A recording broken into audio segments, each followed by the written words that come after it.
hay algunos que son más afanosos que otros. Y yo quiero explicar justamente esto porque cuando el Señor nos llama y nos propone que nosotros hagamos esta tarea en su obra, algunos tienen mayor carga que otros en el quehacer de la tarea del Señor. Por ejemplo, hay algunos que definen el afán como deseo que supera la realidad a veces nuestra. Muchas veces cae la gente por el afán en errores, como por ejemplo problemas económicos, y se endeudan por lograr hacer la tarea, pero como no tienen la base suficiente, a veces esos esfuerzos no son adecuados, y por mucho afán cometemos errores. Es como el que, acá dicen una frase común, el que mucho abarca, poco aprieta, ¿ya? Y yo quiero decirle, sí, el afán es parte de nuestra vida y ojalá que todos entendamos que el Señor coloca también en nosotros un sentir de querer alcanzar el objetivo del Señor. Es como decirle, ¿quién no quiere crecer en el Señor? Porque ya sabemos que el Señor dice, permanezcan creciendo en todo el tiempo, eso es lo que dice el texto. Entonces sabemos que el crecer es una necesidad, pero la ansiedad por crecer, la Biblia dice que ninguno de nosotros, por más que se afane, no puede añadir un codo de estatura. Cada uno es lo que es. Así que no podemos evitar la ansiedad, entonces, o el afán, no necesariamente está de acuerdo con nuestra realidad. Y a veces nosotros tenemos serios problemas porque hay muchas cosas que no son verdades, que son mentiras vestidas de verdad. Leí un texto, una traducción que me tocó realizar, y el autor decía así, decía que en un momento la verdad y la mentira se juntan. Entonces iban caminando y de repente la mentira se acercó a la verdad y le dijo, buenos días. Así que la verdad lo quedó mirando y dijo, buenos días. Y dijo, lindo día, buen sol hace hoy día. Así que la verdad miró para todos lados y dijo, habla verdad. Hoy es un buen día y hay un lindo sol. Sí, es verdad, ya es un buen día, le dijo. Así que dijo, oye, ¿te diste cuenta que lindo se ve el mar ahí? Y miró otra vez y dijo, sí, es verdad, es lindo ese lugar. Se ve bonito el mar. ¿Qué tal si nos bañamos un poquito? ¿Ya? Y dijo, bueno, no estoy apurado, vamos. Y se fue la verdad y la mentira a bañarse al mar. Mientras estaban bañándose en el mar, la mentira se salió y se vistió con la ropa de la verdad y se fue. Pero la verdad, cuando salió y se vio desnudo, no se atrevió nunca a tomar el vestido de la mentira. Así que salió hacia poder irse y la gente miraba y decía con horror, ¡qué feo se ve la verdad! Así que preferían aceptar una mentira vestida de verdad. Y así vive el mundo muchas veces.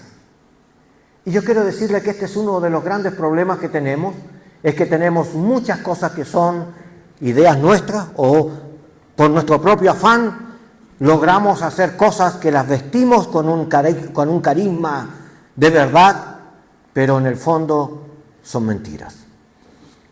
Nos cuesta pensar que esto vaya a ser real entre nosotros, pero es una verdad en la vida práctica. Algunos, como una normativa, el día domingo, como es el día del Señor, y usted sabe que es porque Cristo resucitó el domingo, por eso nosotros nos reunimos los domingos, tomaban como cultura que la mejor ropa que tenía era para usarla el día domingo. Entonces, el domingo se venía a la iglesia como que íbamos a la mejor fiesta. Y pensaban algunos que eso implicaba una excelente relación con Dios, porque me vestía bien y venía a la iglesia en el horario que correspondía. Y suena una linda verdad, pero hay mucha mentira escondida detrás. No es la apariencia física lo que habla de tu relación con Dios. ni es la puntualidad, lo cual debemos de preocuparnos, ¿sí?, de que la puntualidad la mejoremos, ¿ya? Porque eso da testimonio de nosotros. Sin embargo, ni la puntualidad ni la vestimenta dicen que tú estás bien con Dios. Cuando tú tienes una relación correcta con Dios, la Escritura dice que hay paz en el corazón y no turbación. En cambio, el afán y la ansiedad producen inquietud, no te dejan estar quieto. Es como cuando tú hierves el agua no está reposada, sino que está en ebullición, ¿ya? Bueno, cuando hay ansiedad, hay ebullición interna y por lo tanto uno no está en la quietud necesaria ni en la relación necesaria. Y todos nosotros tenemos que vivir estas etapas porque el Señor las permite con propósito para trabajar en nuestros corazones o en nuestras mentes. Y entonces nos damos cuenta de que no es la vestimenta ni la corbata, sino tu relación. Y que tú puedes adorar a Dios en todo lugar y que no es necesario, como algunos decían, el único lugar para adorar es la iglesia, el templo, porque la iglesia somos todos nosotros, las piedras vivientes en las que el Señor está construyendo su obra es en la vida de cada uno. Entonces, necesitamos pasar por estos procesos. Había mucho problema con este afán de que yo debo de tener ropa nueva y debo de preocuparme de ir a los lugares con una presentación como me estoy preocupando de dejarlo mejor en el Señor.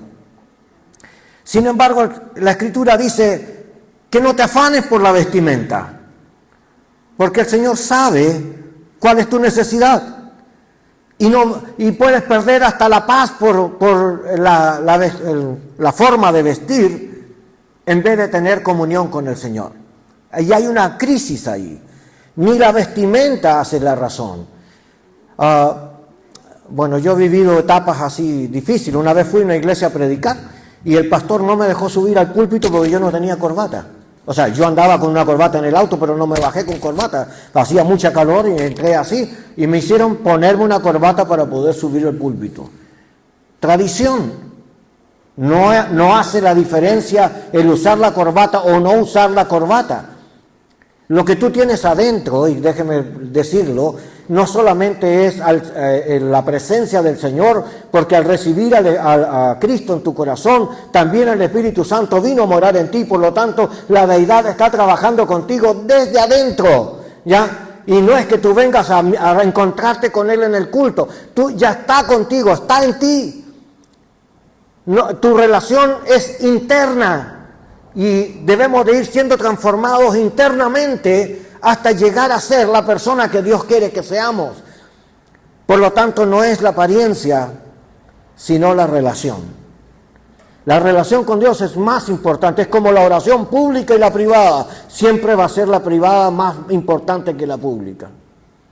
¿Por qué? Porque en la oración privada tú tienes que aprender a derramar el corazón, a hablar verdad con Dios. A Dios no lo puedes engañar. Él sabe lo que piensas, lo que sientes, Él sabe lo que haces, lo que miras, lo que comes, Él duerme contigo. Así que no hay nada que se escape en la presencia de Dios. Entonces yo tengo que aprender a decir, a veces el afán que tengo puede ser un impedimento en la relación. La relación con Dios siempre debe de producir paz, quietud. Fíjese que si hay algo que el Señor ha hecho, el Señor Jesús, estoy hablando, nos ha quitado la enemistad que tenemos con el Señor por medio del pecado. El Señor murió para quitar esa enemistad, de modo de que tengas paz para con Dios.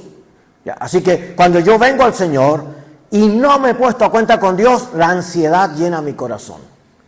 Y entonces me pongo inquieto, porque sé que no estoy bien.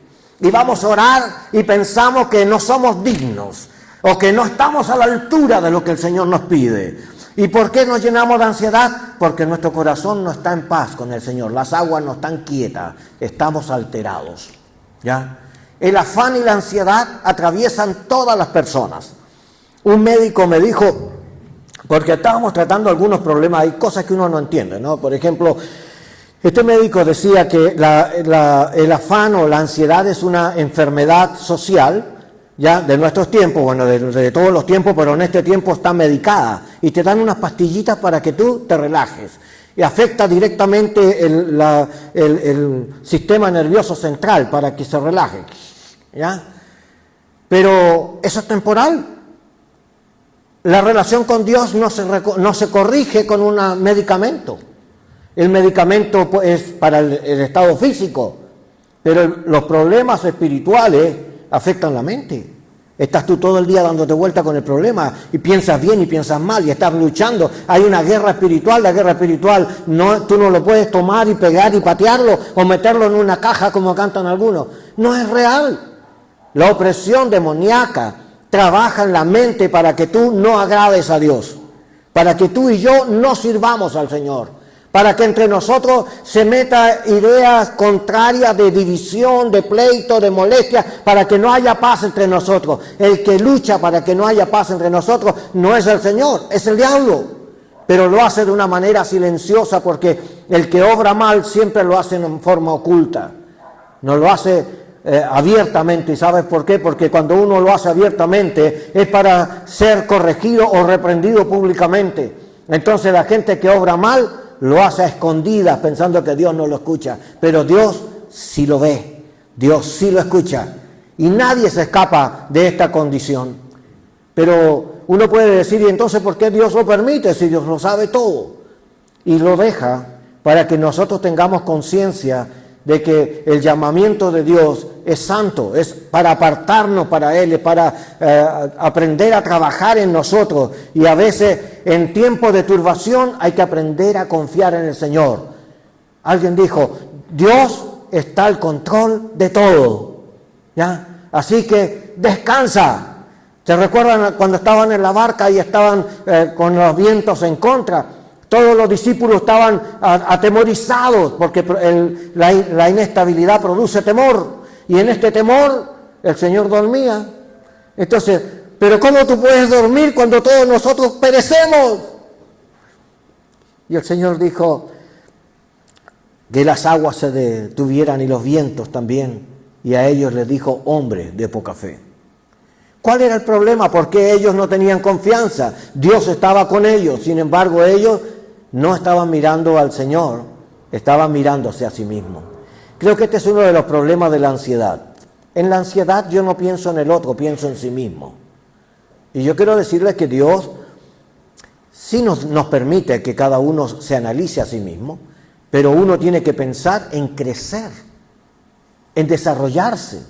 Delante de Dios hay que crecer. No es solo meditar que Dios está conmigo, lindo, pero yo tengo que crecer con el Señor. Y esto me obliga a mirar. Así que no es ni la apariencia, ni la vestimenta, ni tampoco lo que voy a comer, porque también hay mucho problema al respecto, pero en Romanos también dice que algunos se juntaban para discutir sobre lo que había de comerse y lo que no, ¿verdad? Porque consideraban que algunos animales eran impuros, sobre todo los que tenían las pezuñas rotas o abiertas, ¿ya? Estas no se podían comer, pero eso era en la ley. Pero en la gracia el Señor le cambió la figura cuando le habló a Pedro, estando ahí en Jope y en la casa de Simón el curtidor. El Señor bajó un lienzo en su visión y el lienzo tenía todo tipo de animales y el Señor le dijo, mata y come. Y él dijo, no, Señor, aquí está la tradición del hombre. No, ¿cómo voy a hacer eso? Yo jamás he comido cosa inmunda. Y el Señor dijo, no llames inmundo lo que yo he creado. ¿Dónde estaba el problema? En la mente de él, no en la mente del Señor. Así que el Señor le cambió la figura a Pedro. Ese evento abrió un paradigma de judío a gentil. Antes los judíos pensaban así y ahora Dios le dijo, cuando vengan a buscarte, ve con él, porque yo lo he enviado. Y así el Espíritu de Dios sensibilizó a Pedro para que Pedro participara de este evento, particularmente con Cornelio. ¿Ya? Y entonces uno se da cuenta de que Dios cambia nuestra manera de pensar y Dios interviene en nuestra vida cuando produce quietud. Y la quietud es un síntoma de que estamos en paz con Dios. Por eso la ansiedad y el afán, en vez de ser una enfermedad social, también puede ser una herramienta demoníaca para inquietarnos, sacarnos del camino, desviarnos del propósito interrumpir nuestra convocatoria al Señor. Así que tenemos que volver al Señor de donde estamos. Tenemos que tomar la decisión de volver a las Escrituras, no seguir del corazón. El corazón se inquieta ante tantos problemas. Como esta semana que les comentaba que hemos sido interrumpidos varias veces con este tipo de eventos como lo que ocurrió ayer con el pastor Manquel. No podemos estar quietos pensando de que estamos asegurados, nada nos va a acontecer. No es real, estamos en guerra. Y la guerra espiritual, el diablo quiere derribarnos. Y hay que tomar conciencia, por eso la Biblia dice que debemos de estar vigilantes. ¿Para qué? Para ver por dónde nos ataca el diablo, para poder ayudarnos mutuamente. No es una guerra entre nosotros.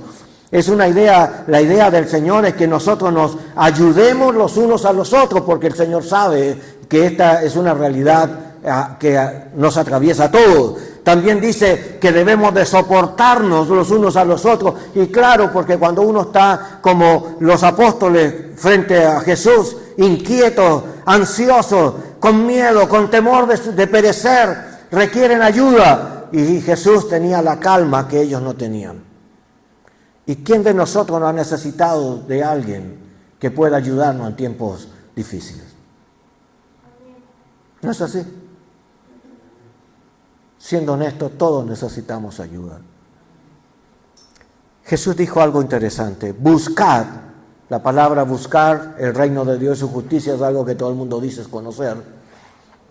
Pero esta es la respuesta de Dios. ¿De dónde viene nuestro socorro? De Jehová, el que hizo los cielos y la tierra. Pero ¿cómo lo busco? ¿Cómo lo busco? Porque este es el problema global. Viniendo a la iglesia, sí, es una gota más al contexto, pero no es la única forma. Ese buscar significa escudriñar, significa cavar, significa profundizar. Entonces quiere decir que hay respuestas que no están en la superficie. Hay respuestas que voy a tener que indagar para encontrar respuestas. No me puedo quedar quieto entonces pensando que Dios está al control de todo si yo no he aprendido a buscar esta profundidad en Cristo. La necesito. Ya, yo necesito aprender a buscar. Entonces alguien dice, ¿pero cómo se busca? Bueno, la Biblia dice, buscadme y me hallaréis. Bueno, ya sé que el Señor quiere que lo busquemos, ¿ya? Pero sabemos que la buena dádiva viene de Dios y la respuesta viene de Él. Por lo tanto, el que busca a Dios se bendice a sí mismo. Ya, el que se enriquece, el que aprende a buscar a Dios se enriquece a sí mismo. Y es un acto personal, no comunitario. Ahora, podemos buscarlo comunitariamente, pero la respuesta que usted necesita es usted y Dios. Entonces, en vez de pedir oración, hermano, ore por mí, hermano, haga esto por mí, no, comience usted a buscar personalmente al Señor, aprenda a hacer esto. Una de las cosas que es normal es orar. Bueno, pero no ore como las tradiciones de repeticiones continuas, como rezos. El rezo es repetición. La oración es un conversar de un lenguaje fluido, real, que no se aparte de la verdad de lo que tú vives. Si te duele el dedo, dile que te duele el dedo. Si te sientes mal, dile lo que te sientes mal. No hagas de esto una oración cliché, que repito algo que ni siquiera lo comprendo. ¿Sabe? Necesito tener un acercamiento con el Señor genuino. Para poder buscar al Señor, tengo que decidir venir hacia donde está Él. Ahora, yo sé que Él está en todo lugar y está conmigo, pero hay una gran distancia entre Dios y nosotros. ¿Por qué? Y yo le voy a decir por qué. Porque necesitamos más de su palabra para acercar nuestro actuar, nuestro hacer, más de acuerdo al Señor y no de acuerdo a nuestro corazón. Esta es la guerra del Señor, que la vamos a llamar revolución intelectual. La revolución intelectual es cambiar nuestro pensamiento carnal y vestirnos del pensamiento del Señor en nuestra mente y en nuestras acciones. Así que la revolución de Dios es sacarnos de nuestra forma de vida y transformarnos. Recuerda cuando dice la Escritura que Él nos va dando victoria en victoria y va transformándonos a la imagen de Él. Es la lucha del Espíritu de Dios en nosotros y en cada uno de nosotros. Es para apartarnos del mal, para apartarnos de la iniquidad, es para quitarnos el pecado, es para vestirnos de la santidad. Entonces, para poder acercarme a Dios, tengo que participar de la revolución intelectual. Tengo que cambiar mi manera de pensar. Nos cuesta, cuando pensamos con una forma pietista, de que si yo oro es suficiente para que Dios haga como Él quiera y yo no tengo participación. Pero en la Biblia yo encuentro un ámbito distinto. Dios me invita a participar en su obra. Así que tú eres parte del cambio que opera. Mire ahí en el libro de Romanos 12:2.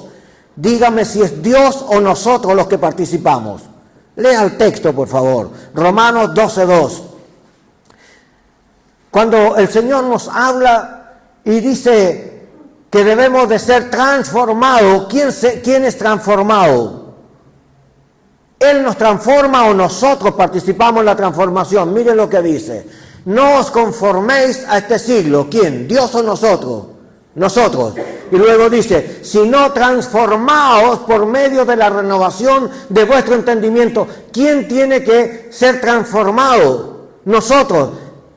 Es una invitación a que nosotros participemos en esta renovación.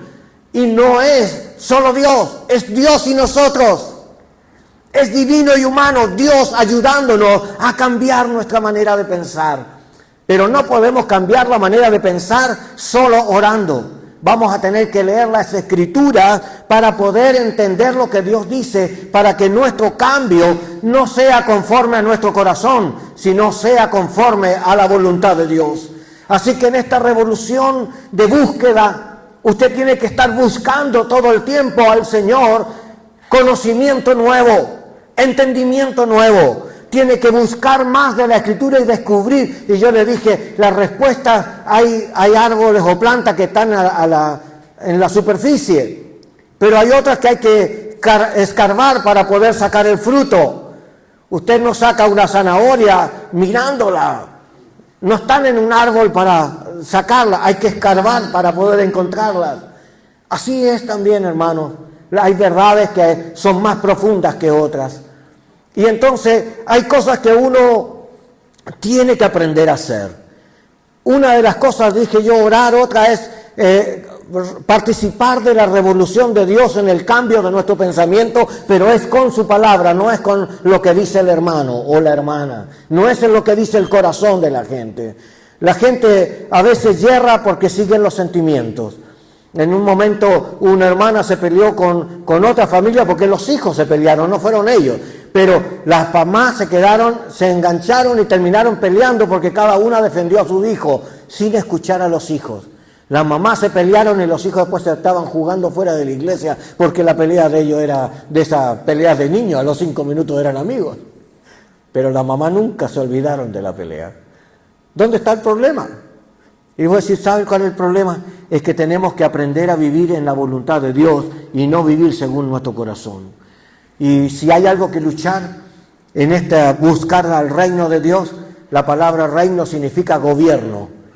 Basilea en griego, traduce gobierno. Así que, ¿cómo participar del gobierno de Dios?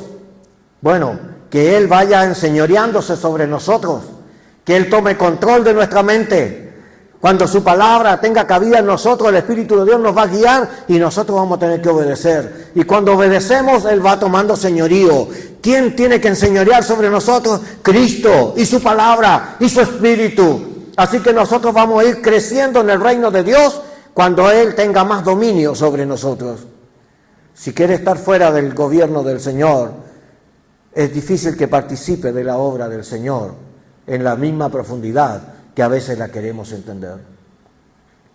Así que yo quiero decirle que el Evangelio es un agente transformador y que todos tenemos que buscar a Dios y en la búsqueda vamos a ser transformados. ¿Cuántos quieren cambiar en el Señor? ¿No cree usted que sería interesante entender por dónde me guía el Señor y a cada uno Dios tiene un plan con usted y que no es el mío, cada uno tiene su plan? Y que Dios lo trata individualmente, pero en la búsqueda usted va a crecer en lo que Dios quiere darle. Así que yo tengo que entender más su palabra, porque si no, ustedes van a ser mis esclavos, y eso es falso. Nadie tiene que enseñorearse sobre otros. Por eso no podemos tomar una medida dictatorial como lo hace el mundo, donde las personas son jefes. Aquí nosotros no somos jefes.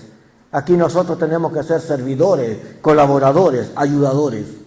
Así que tenemos una mirada diferente porque la mirada del Evangelio es diferente. Pero algunos quieren tener jefes en el trabajo, quieren tener jefes en la casa y después quieren tener jefes en la iglesia. ¿Ya? Y en la iglesia no podemos ser jefes. El que fuimos llamados a servir, ayudar al otro. Así que no fuimos llamados a mandar al otro, sino a colaborar con la gente. ¿Qué es lo que tenemos que hacer? Escudriñar. Porque el escudriñar las Escrituras nos van a dar herramientas para saber que lo que hacemos agrada a Dios. Así que cuando dice, buscad primeramente, es decir, antes que la comida, antes que el vestido, antes que la bebida, antes que el reconocimiento social, busca primeramente el reino de Dios. Busca que Dios gobierne sobre tus acciones, que la palabra de Dios tenga cabida en nuestro razonamiento y que el Señor gobierne el acto primario. ¿Sabe cómo se sabe esto, que usted va creciendo? Es porque usted crece con el temor de Dios. Entonces usted va a pecar, el Espíritu lo reprende, la palabra viene a su mente y usted dice, no, esto no lo hago porque esto no le agrada a Dios. ¿Quién ganó ahí? El Señor. El Señor está mostrando que tiene dominio en ti. Y es una sujeción voluntaria. Y no es una acusación social para decirte, pecador. ¿Ah? No es la opinión de la gente. ¿Por qué no hay paz en el corazón? Porque a veces nuestra relación con el Señor no es la mejor ni la más correcta. Entonces yo quiero decirle, cuando dice buscad primeramente, es que antes de buscar respuestas, busca lo que dice Dios en su palabra. Amado, busque lo que Dios dice. La palabra de Dios tiene más importancia que la nuestra. En una exposición se nos pidió que hablásemos y la persona que nos dirigía dijo, voy a invitarle que ustedes hablen en segunda y en tercera persona. ¿Ya? Acá nosotros preguntando por qué. Dice, porque la palabra de Dios es la primera fuente a escuchar. Si a usted lo escuchan antes que a la palabra de Dios, entonces hay error, porque no hay hombre alguno que tenga el conocimiento pleno de toda la palabra de Dios. Todos tenemos algo de verdad, pero ninguno tiene la verdad absoluta. Todos tenemos experiencias con el Señor, pero ninguno tiene todas las experiencias que el Señor ha preparado para nosotros. Pero ¿cómo obtenerla? Bueno, comience a buscar primero el reino de Dios, el gobierno de Dios sobre usted. Si usted tiene que hacer algo y no distingue entre bien y mal, que es el primer paso cristiano, de saber lo que agrada a Dios y lo que no le agrada a Dios. Si usted tiene esa lucha, bueno, busque la Biblia. El Espíritu de Dios le va a dar la inteligencia, le va a dar la sabiduría, le va a dar la oportunidad para demostrarle a Dios con sus hechos que usted lo busca con toda honestidad, que usted quiere amarlo con todo el corazón y que usted no quiere transgredir su voluntad, porque todo aquel que transgrede su voluntad no entrará al reino de los cielos. Y suena difícil decir, pero le dije que algunos quieren caminar con una mentira vestida de verdad, en vez de caminar porque la verdad es cruel para algunos. Entonces, yo quiero decirle, cuando usted lee la Biblia y se da cuenta que Dios pagará a cada uno según sus obras, Él no llama malo a lo que es bueno. El Señor le paga lo que es justo, una justa retribución. El que obra fuera del Señor tiene retribución, y el que obra justamente con el Señor también tiene retribución, porque Dios es justo. Entonces quiero decirle, la mejor manera de mejorar es perfeccionándonos en Él. Buscar el gobierno de Dios no es mostrar más conocimiento bíblico, es la práctica, es caminar con Él en obediencia. Esta obediencia no es la misma que mi hermano, porque algunos quieren hacer regla de sus experiencias como normativas, pero no es así. Me gustó mucho el miércoles cuando vino un hermano nuevo que está congregándose, una familia que se trasladó a Colina y se unió el miércoles a la iglesia. Ya Esteban se llama él, y venía con un niño chiquitito de 2 años. El niño se llama Jared. Bueno, estaba jugando y de repente había metido la cabeza en el asiento. Ya, y tuvieron que ir a ayudarlo para sacarlo, y no, había que sacarlo al revés porque no lo podían sacar para allá porque la cabecita era más, golpeaba la silla. Pero al parecer se metió de frente y se metió y no pudo pasar. Ya, lo tuvimos que sacar del lugar. ¿Ah? Y entonces yo pensé por un momento, así fue un flash, ¿ya? Y yo dije, qué lindo, qué bueno que ese joven, ese niño esté en la iglesia escuchando, porque algunos piensan que la iglesia es para otras cosas, como acciones sociales, comida, juegos, cosas, pero la iglesia es para adorar a Dios y para aprender de la palabra de Dios. Aquí no estamos para aprender política social, tal vez en otra instancia. Lo que tenemos que hacer aquí es hablar Biblia, es lo que hemos tratado de hacer. Enseñar, porque lo que va a corregir nuestra vida delante de Dios es que usted entienda lo que Dios dice y se someta voluntariamente a Él. No hay una exigencia o una vara para ir, a ver, lo hiciste, oraste hoy día, no, recibe, no. Eso no podemos hacerlo. Jamás lo vamos a hacer. Yo quiero decirle que el propósito de crecer en el Señor tiene muchos principios, pero dice que cuando el Señor comienza a gobernar sobre nosotros y las aguas se aquietan, usted comienza a tener confianza. Entonces hay problemas, pero usted sabe que el Señor de todas ellas nos librará. ¿No? ¿Usted ve que hay enfermedad? Sí, todo. Yo también estoy enfermo. Pero cuando paso de repente por situaciones delicadas, yo sé que Dios está conmigo. Y no me aflige, no es la enfermedad lo que me aflige. ¿Sabe lo que me aflige? Es estar delante de Dios en pie, poder decir aquí un día más en tu presencia. Un día más es una nueva oportunidad de luchar para estar contigo. Un día para aprender algo nuevo. Y me pregunto, ¿qué cosa nueva tienes tú hoy día para sorprenderme? Y cuando estoy haciendo la tarea y estoy buscando, leyendo o escribiendo como me ha correspondido, bueno, estoy casi al final, en la defensa la voy a hacer ahora en noviembre, en diciembre, la primera semana. Así que tengo mucho que leer y escribir para poder presentarme a esta defensa. Pero cada vez que estoy leyendo, hay cosas que Dios trata conmigo, me atraviesa en lo íntimo, ¿ya? Porque su palabra no es vacía, no es hueca. Su palabra va tratando con el que le va buscando. Así que cuando uno comienza a buscar, todos los días Dios tiene cosas nuevas para usted.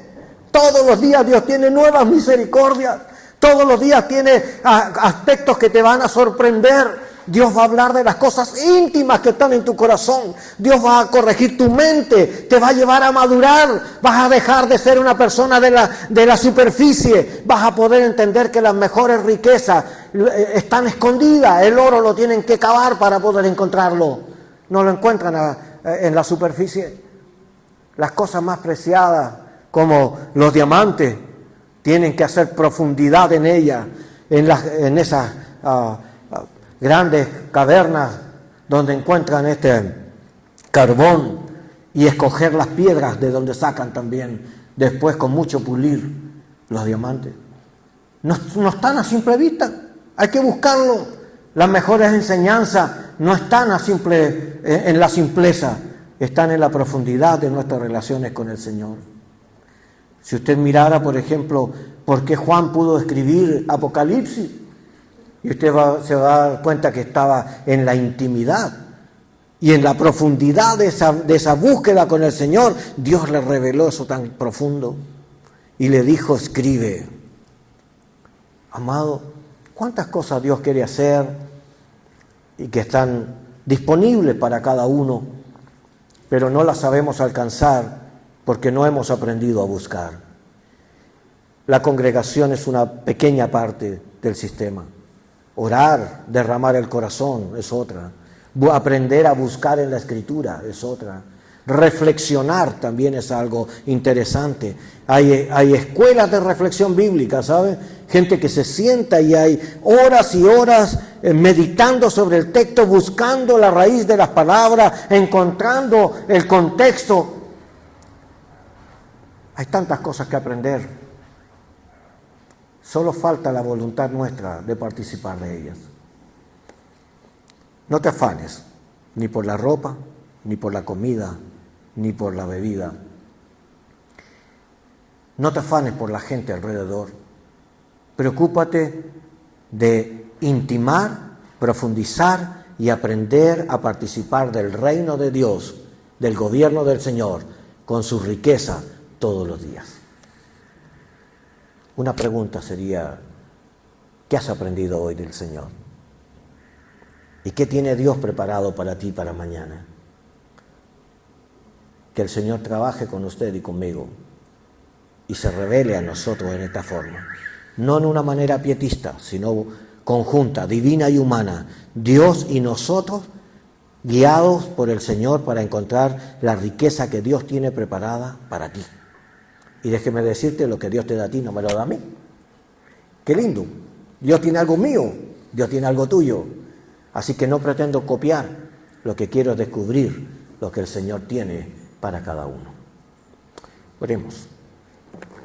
Padre, en el nombre de Jesús, queremos que tu Espíritu ministre en nuestros corazones y coloque esta gran necesidad de descubrir, Señor, las riquezas que tienes preparadas en este aprender a buscar tu orden y permitir el gobierno tuyo sobre nuestra mente, donde tu palabra tenga más valor que nuestros sentimientos y donde tu palabra para nosotros son órdenes para aprender a vivir en ti y aprender a confiar que no depende de nosotros sino de ti, y que nosotros podemos, Señor, entender tu obra profundamente y hay quietud en nuestro corazón porque no hay turbulencia que tú no puedas parar, ni error humano que tú no puedas, Señor, corregir. En el nombre de Jesús, ministra a la iglesia.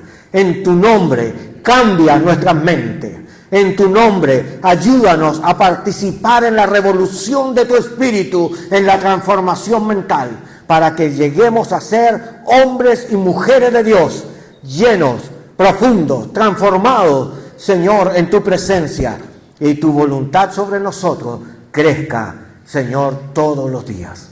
Te damos a ti la honra en Jesucristo. Amén y amén. El Señor los bendiga grandemente.